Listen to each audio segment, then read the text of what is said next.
Hey guys, welcome back to the Hear Me Roar pod. I am Tobi and my co-host is none other than the Kate Save, which you might know her from Shark Tank. She's also founder of BeFit Foods and picked up Telstra's Business of the Year award too. Kate? Well, Tobi, you've got a super impressive CV, 25 years in global commercialisation experience, and you founded Creative Cubes, Australia's leading co-working space and real estate business. All right, let's get on with the pod. Kate, we've done a lot of segments, but this one genuinely I'm really excited about. You are such a fanboy. Look Such at a you. fanboy. So Josh King is the current Southeast Melbourne Phoenix head of basketball. He's a basketball coach. Yes. He's the head coach there. I got to meet Josh in an unfortunate situation, Right. but grateful for that situation. So the Phoenix, which Creative Cubes sponsored this season, or the season that just passed, we took sponsorship on the warm-up jersey. And I was so pumped. As part of our sponsorship, we got 100 seats per game that we gave away to our members. And we had our name most of the time on ESPN when the guys doing warm-ups or being interviewed. Our name was across the chest. It was very cool. Very it was a moment for me that I've built up over the last 44 years that just played out perfectly. So good. Unfortunately, when the team started off, we lost our first 5 games in a row. Right. And when you're in the pro league and you are 0-5, 0 wins, 5 losses, management needs to make some changes. Yeah. So management retrenched the coach, Mike Kelly, who was an amazing basketball player here in the 90s, played for Southeast Melbourne Magic. Right. And I don't know where else he played, but I remember Mike Kelly, number 44 in the Southeast Melbourne jersey. And so we had an interim coach, which was the assistant coach, Sam McKinnon, who was also an amazing former Australian boomer, who played for Southeast Melbourne Magic, and as well as Brisbane Bullets and maybe a couple of others, but that's my recollection. So interim coach was Sam McKinnon while the organisation went on a hunt to find the next head coach. Okay. So I'm hanging out at Creative Cubes in East Melbourne, which you've been to. Yes. And the Southeast Melbourne Phoenix actually have a couple of spaces there. They work from there for their staff that want to work from close to the city. And then that night, the head of operations, their chief operating officer, Anoop, came to me and said, "Hey, we're going upstairs to watch the game. They're playing in New Zealand. Do you want to come hang out?" So I called Sim. "I'm not coming home tonight, babe. I'm going to watch the game with the team." And in walks Josh King. Like, "Hey man, how are you?" And he's like, "Hey, I'm Josh." And then I'm sitting there watching TV, and they cut to Josh King in Europe, running up and down the sidelines, losing his mind. And I'm like looking at this guy going, and there was an announcement that night that Josh King is now the new head coach of the Southeast Melbourne Phoenix. I just knew him as Josh, and we've been texting ever since. So I'm really excited. He took the team from 0 wins, 5 losses to making the top 4. He'll be humble. He'll say, Sam McKinnon played a big role over a few. And granted, Sam McKinnon did. I think they won 2 or 3 under him. But they finished in the top 4. Didn't make a trade. Didn't bring any new players onto the squad. They went from 0-5 to a top 4. There's a lot of stuff in there that I like to unpack on this episode with your help. Sounds great. So after the break, we'll have Josh King on the pod.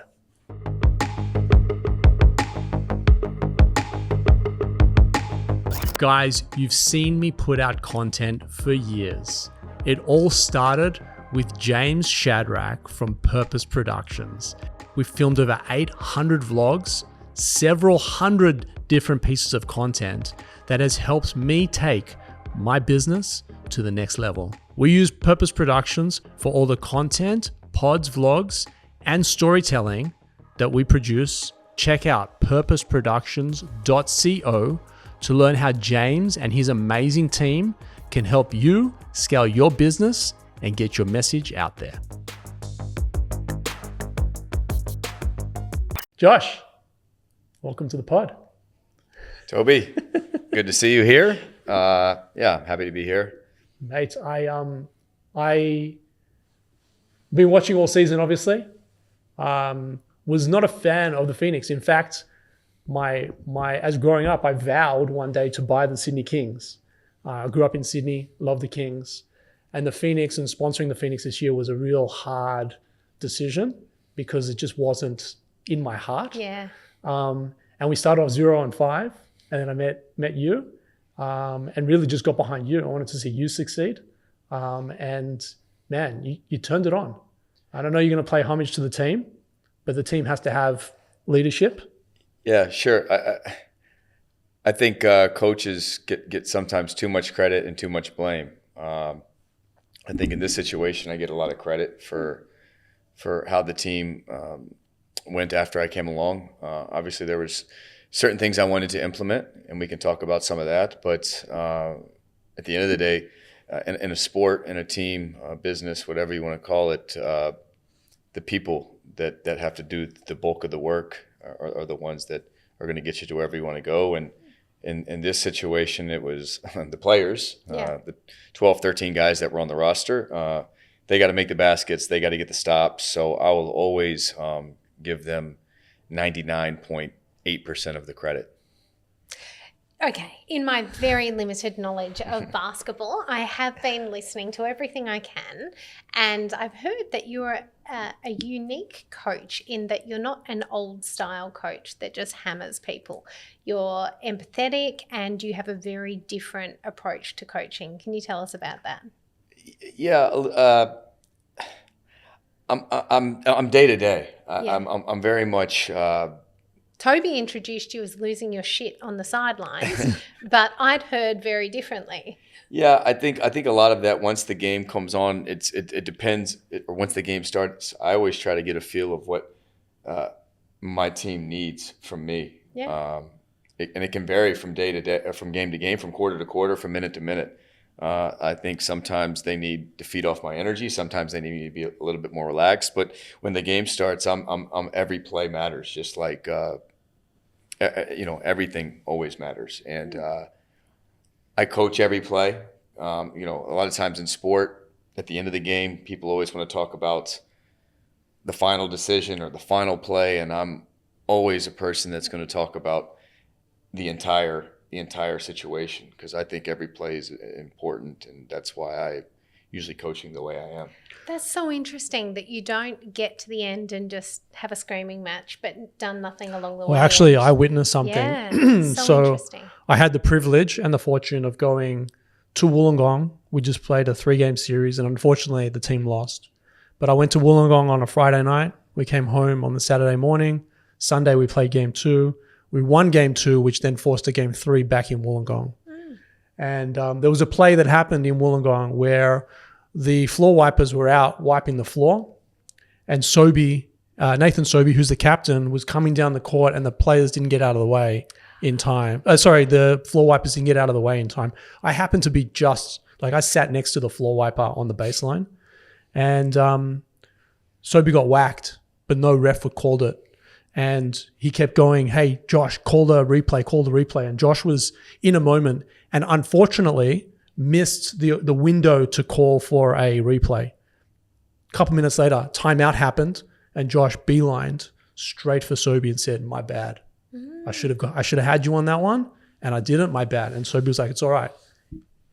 In another world, coach would never lean like that. And this type of coaching's really only come on my radar recently. I was reading the Jelena Dokic story, and throughout the book, once her dad was no longer coaching her, every coach, or the majority of coaches she had over that in-between period, they actually didn't coach her game. So she'd lose the game, and all she wanted was the feedback on every single point. She wanted feedback, and it's made me appreciate, without that coaching, without that feedback, how do you get better? And she puts her demise down to not having a coach that actually could give her that feedback throughout the game. Yeah, I think in anything, and I know this is a business setting, not just necessarily the podcast, but Creative Cubes, but it's all relative. And I think each person on your team, I get to coach 12, 13 different guys, and you can't coach them all the same. You got to treat each player differently. Yeah. So like, for example, Nathan Sobey, he's a guy when I got here, I heard a lot of different things about him, but I knew quickly that I needed to have his back in a lot of different situations. In the situation that Toby is talking about, the player was completely right. He wanted me to challenge a particular play, and I missed the window. And I wanted him to know that I had his back and that I messed up. And I think a lot of times as a leader, you gotta, when you mess up, you have to let the people that you're leading know that that's my bad. I mess up too. And I let the players a lot of times know too, especially after a loss. Something doesn't go our way. A lot of times it's, coaches want to blame the players, or people want to blame the players. The coach gets a lot of blame too. But the leader, always makes more mistakes than the players do. And that's so huge. I mean, it's hard enough to do it in your own domestic relationship at home. Oh, that was me. Left the freezer door open the other day. Oh, maybe me. Who left it?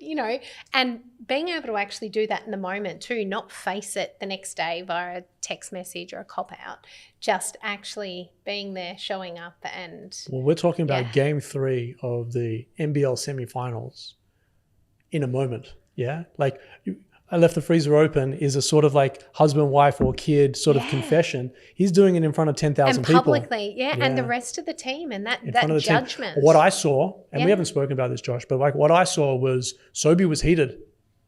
And then when Josh said, my bad, all the air went out of it.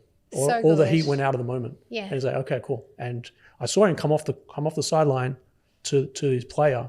And for me, that sort of like, I reflect on the whole season. I opened up this conversation today, or this pod today, saying, Josh, like when Josh took the reins, we was 0-5. I think Sam got us 3 wins, 4. I think 2. He coached 3 games. He was 2-1. Yeah, there you go. So he picked up the team with 2 wins out of 7 games. Yeah, and managed to get this team to a top 4 seed with no change in players. I see a difference in attitude. I hear people coming to the game. I'm going to embarrass him, but I hear people coming to the game not to watch the players, but to watch Josh on the sideline because he's such high energy. Yeah. And there's a lot of like wow in that from a side perspective, from a entertainment perspective. I watch every single one of his press conferences. Josh doesn't know this, but I'm really good friends with Brad Rosen. Brad Rosen is a commentator for the NBL on ESPN. Brad and I play basketball together. I caught up with Brad twice while we were in Wollongong. And he just spoke so highly of you. In fact, he referred to another coach and Josh as, what team would you prefer to be on? And I'm not going to out the other coach. I'm not going to out what Brad had to say.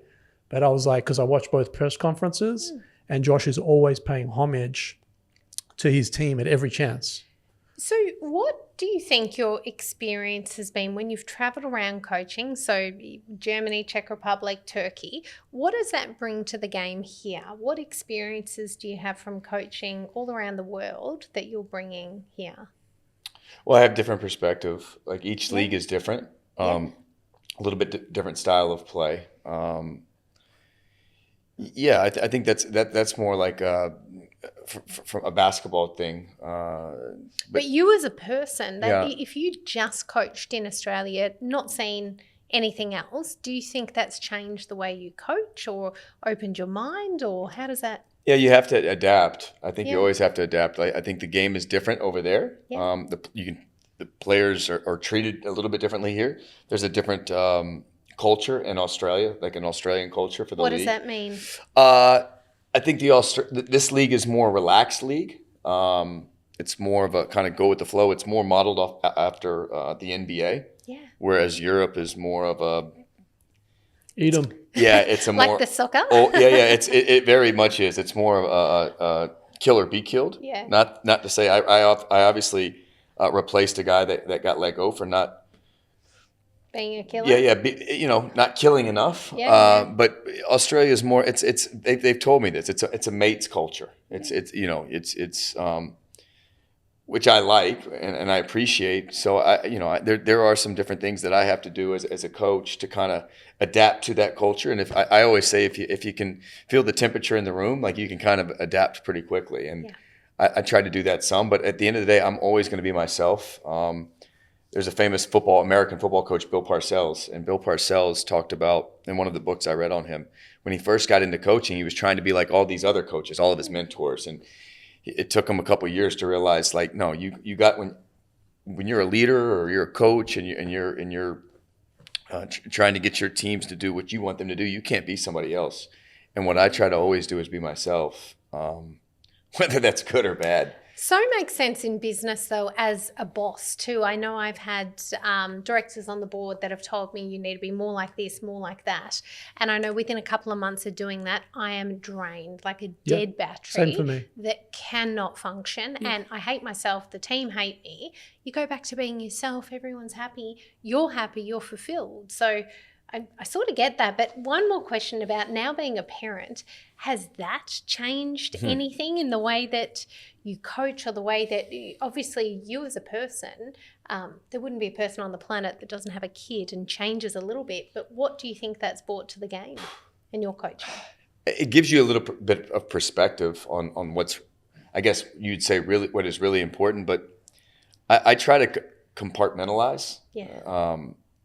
So in terms of like what I do with my job, I don't think I've really changed much from being a parent. I know, like, once I get in my car and I'm driving home, I'm freaking pumped to see my daughter. Really pumped, and I'm excited. It changes your perspective of like when you open the door to me. But in terms of like my day to day and like what I'm trying to do on the floor and like with my team, I don't know. Like, it hasn't changed a lot for me. But there is something about having a child that your whole world does change. But yeah. Let's flip gears a little bit. How have you enjoyed your time in Australia, in Melbourne? How does it compare to other places you've worked and played? Man, I'm not just saying this. I love Melbourne. Yeah. Is it coffee or is it the basketball? You could say it's both. Well, let's leave the basketball out of it for right now. I've lived in, this is my 5th different country I guess I've lived in, and this location, this spot is amazing. It's just got everything. I call it milk and honey.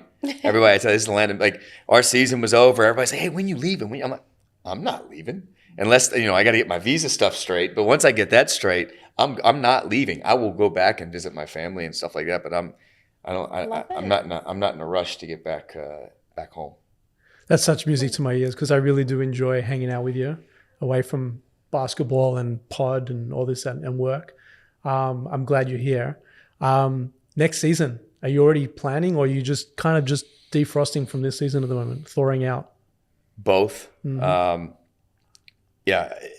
In this role, like, I don't think you can ever be off, which is okay. Yeah. That's kind of my personality. I get really bored and if I don't have something to do every day, but a little bit of planning, but a little bit of I think you have to de-thaw before you can like actually plan. But if you wait too long, there's another there's a Bill Belichick. I'm gonna use American football coaches right now. Yeah. They won, he won 6-7 Super Bowls for the New England Patriots, and very stoic way after they won his 6th title or something like this. They said, well, what does this mean? It means we're 6 weeks behind everybody else because we've been playing for 6 weeks longer. My point is if you wait too long, you'll fall behind. So we have to catch up and try to find a way to make our roster good enough to take the next step with the club, and that's to get to a grand final. Mm-hmm. So what does a recharge look like for your team, for you? How do they recharge? It depends, because again, I think each person's different. I think, a guy like Nathan Tobi, he's going to be 35 years old. He probably needs a little bit more recharge than a guy like Owen Foxwell, who is he's in New Zealand now? Yeah, he's going to New Zealand. So like the players, because the season is shorter here. That's something that is a topic for another time. But so in Europe and all these other places around the world, their season goes to May, June. So a lot of these guys now will leave and go play somewhere else in our off season. Right. And Foxwell's doing that in New Zealand. Foxwell is going to New Zealand. We've had a lot of players on our roster going to Germany, which is really cool. 4 of them will be going to Germany, and some guys going to Puerto Rico. So yeah, they recharge by resting their body for about a week, and then they'll go play. Yeah. Yeah. And how big are you on food, nutrition? I'm a dietitian. Gotta know, what are the secrets? What sorts of advice, or how do you coach people on looking after their health? I'm not a dietitian, but my wife is really into this stuff. Don't drink alcohol. Yeah. Yeah. That's poison. Yeah. Basically, I'd stay away from that first and foremost, and get your rest, lift weights. Is there a nutritionist on the squad? Yes, there is. Yeah, we have one. We do. I think she just took a job with the Richmond Tigers actually. Okay. But she was with us, so we'll probably have to find a new one. But yeah, Kate, don't you advise the Victory? Yeah, I do. I've done lots of sporting teams. What would be your advice? Like, what did I? Hold on, I wanted to finish though. Hold on, you can't talk to my client. I'm the agent here. And then I wanted to ask if so rest and recover. Sleep is a big one. Sleep is the number one. So in the past, it would have been very much like exercise, nutrition, sleep. Now it would be sleep, nutrition, exercise. Because if you're not rested, your brain's not working, and your brain is like a muscle. So your muscles aren't going to work well.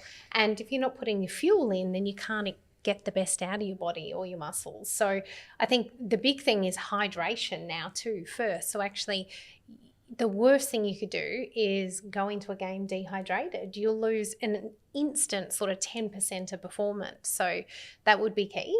And just the right sorts of fuels. Different for everyone though. So very individual. I'm loading on creatine this week. I actually am. I got to change. Hope we can do another segment in a couple months. Yeah, we'll see if maybe that'll hold me, be more accountable. I'm getting up earlier to work out now. I'm trying to watch less sweets, no alcohol. But you don't drink alcohol, so that's it. That's so here's a hot tip. It's been going all month, but actually, because we film all of our pods in one day, I haven't eaten since Sunday. You haven't eaten since Sunday? No. Wow, that's like a Wednesday. 72-hour fast you're doing? Just water. Yeah, my dad does this, which is this stuff is. There are some benefits. Level. With an athlete, though, you would only... Oh, so what are you saying? Well, in that small break between seasons, maybe, but the rest of the time, as an athlete, there's no way you could do it because you start breaking down muscle. You get rid of all these senescent cells through autophagy and bits and pieces. There's lots of benefits for longevity, but there's no benefits for the game, immediately. Oh, for sure. So it's certainly... off season, give it a try, but each to their own. Yeah. I don't know if I'm in off season at the moment. I keep texting Josh. I had a sore back like maybe a month ago or 2 months ago. I texted him. I was like, "Hey Josh, I'll be there tonight, but don't sub me in. I can't play." Yeah, well, you could be assistant coaching. You know what's going on. Actually, like in real, and I was going to put this in our third segment. Like I was showing up. I've got a little bit of a relationship with Nathan Sobey, just a very little one. We text each other every now and again, or I send him a stupid meme or something about how LeBron's not the GOAT, and he comes back to me on other things. But I would show up, and my kids would show up every week in support of Josh because I didn't really know the players. Yeah. But I got to meet Josh, and I got to spend some time away from basketball with Josh, and we'd show up every week in support of him. And my little Harper, she was number one fan. Her and Maddie would argue each week because I didn't have as many tickets for everyone. So sometimes we'd have to go one or the other. But Harper is like, I'm way more of a hardcore fan than you are, Maddie. I deserve the seat this week. And they get into a battle because they just want to come watch Josh pace the sideline and give us that entertainment value. Isn't that good though? You don't terrify young girls, which I'm sure some coaches would. So that's nice. There's some energy that you're giving off that's that family vibe, and you're there for the greater good. Yeah, I think it's really important. Like one thing we incorporated this year, which is a European thing, maybe to get back to a question. Yeah. We go around now after the game, and the fans are a big part of this. And I think it's really important that they know they're a big part of this. And without them, there really isn't a team. Yeah. And then to show your appreciation for them coming out. And at the end of the day, they're spending a lot of money to come watch us play. And I always make sure the players know that too. And, so good. No, it's really good. We're building a really nice culture. I know that word gets thrown around a lot in this day and age, the word culture. But the culture is all about. It's not about words or it's about the people that you bring into your environment. So we're building that, and I think the fans are seeing that, and hopefully we can build and make them happy. And yeah. I've got one of my girlfriends went to watch, and she's not a huge basketball fan, but she had a really good time. So something entertaining that's in the Well, let me put this on the record. If anyone's listening and wants to go to a Phoenix game and they've never been before, they can hit me up in the DMs and I will shout them their first ticket, because it is very addictive going. I'm just getting my phone. Yeah. You and your family should go. And by the way, like, you think that, maybe you don't, but like people's perception is, oh, it's a basketball game. It's actually a really entertaining family outing. Yeah. Pre-game, there's stuff for the kids to do. During the game, it's really, I don't know, I can't find the word, but like you're on the edge of your seat. You're not having a hot dog this time. Well, I'm personally not, but you can if that's your thing. And then post game, to Josh's point, they go around and not shake everyone's hand in the stadium, but give everyone high fives. That's in the first couple of rows. You know, often Nathan Sobey would beeline a couple rows back and say thanks as well to everyone. And so it makes for, and you know, kids can get autographs. Yeah, wow. But it really is. I got to be honest. Like I definitely show up to show Josh that I'm there to support. But like most of the time, if I'm not watching him on the sideline, I'm watching my kids. I'm very rarely actually watching the game. So cool, because my kids are so into it, aren't they? And they're actually present. There's energy. There's something that they probably don't get out of their day-to-day lives anymore. It's amazing. I'm not just saying that because I'm a basketball nut, but I'm telling you, I will shout you your first ticket to the game. If you hit me up and you want to take your family, we have 100 seats at Creative Cubes. Every week we ran a raffle here for the whole season, and we were always oversubscribed. And we only ever allowed you were only ever allowed to go once on us. After that, you have to pay for yourself. But every week we had more than 100 people that would want to come to the game because they see the Phoenix marketing material all over our billboards and our meeting rooms. And so, it's unbelievable. And I can't encourage you guys enough to actually just show up next season. Unfortunately, the season's over for us for this one, but bring your kids. It's a really fun afternoon or evening for the whole family. Awesome. And Josh, just before we finish off, how did you get started? So you played basketball? Yeah, I played high school and then in college in the States, and then I got right into coaching right at 23. So I've been involved in basketball like my whole life, except for I've got a crazy path, but coached till I was 30, and then I was for 1 year. I was in the corporate America for 1 year, and man, I had a crack at my college coach gave me an opportunity to get back into coaching, and I wasn't even sure I really wanted to, but I knew if I didn't take that opportunity when I was 30 years old to get back into coaching, that I would probably regret it when I was 60 or 70 years old. So I was like, poof, because I was cool with what I was doing, but got back into coaching at the age of 30, coached 2 more years in college. And then I had a friend in Germany that was coaching. My college roommate went over there and kind of cut my teeth in the international scene for 3 years as an assistant. And then the last 4 years I've been a head coach. I coached in Prague, coached back in Germany for 2 years, coached 2 games in Istanbul, Turkey this year. Where is your wife from? She's Tunisian, but she's German, Tunisian German. Oh, right. So my daughter was born in Istanbul. She's got a German and a U.S. passport, but she's Tunisian, German American, but she's never been to Germany or the U.S. She's only been to Turkey and Australia. Oh. So she's very, very, very cultured. Yes. Amazing. So cool. We might wrap it there. After the break, Kate and I'll be back to just digest all the amazing content from this conversation with Josh. Sounds good. weareluna.co is a great place for you and your business to start off with phenomenal accounting and legal services. So if you're a startup or a scale-up looking for legal and finance support, or alternatively looking to raise capital, weareluna.co is where you need to be starting off. Kate, You've given me a real history lesson in basketball and all the coaches, which is really interesting. We but can I've go got a new deeper if you want. passion. I've got nothing on this afternoon. Maybe later, but hey, I definitely want to come and watch a game now. Yeah. I think bringing the girls along as well. Yeah. There's something about, Australian sport and that atmosphere and the crowd, and it sounds really fun. There's two teams in Melbourne. There's Melbourne United and there's the Southeast Melbourne Phoenix. When I first got back to Australia, I went to a couple of United games. I'd spent my Mondays watching the UCLA Bruins play, my Tuesdays watching the Lakers play, my Wednesdays watching the Clippers play, my Thursdays watching USC Trojans play. Then I get another Clippers and or Lakers, and then on the weekends I go watch David Beckham play in South Bay for LA Galaxy. Wow. And so, to me, that was like the elite, and I did that for 10 years. So when I came back to Australia, I was a little underwhelmed by the NBL. Yes. I was a little underwhelmed by the product that United put out. And a friend of mine, not recently, but a couple of years ago, got a job at the Southeast Melbourne Phoenix. His name is Brad Davidson. And Brad was like, hey, man, come to a game. I was like, yeah, okay, I'll come. I love basketball, so I'll just come. Yeah. And let me tell you, it's chalk and cheese between the United environment and the Phoenix environment. It's chalk and cheese.